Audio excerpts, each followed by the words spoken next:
For this installation you will need a Phillips screwdriver. Start by locating the reverse light. Open the trunk. There are 2 screws to remove.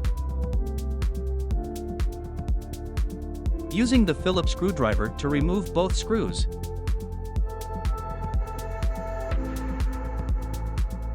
Pry open the tail light assembly from the top.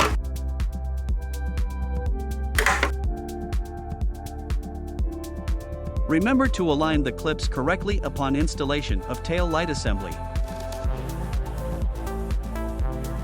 Locate the reverse light.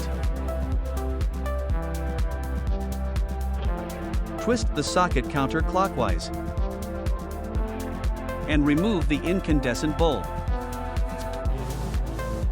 Install the all-new LED light bulb and test it.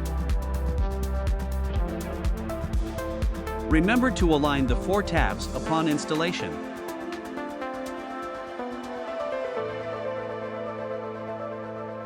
Insert socket into housing and twist clockwise to lock.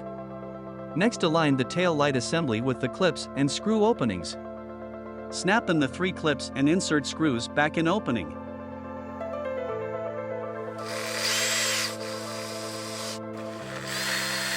Locating the reverse light on the passenger side and repeat these same steps. These new LED bulbs work much better at lighting up the entire area around the back of your car. They work great for the backup camera.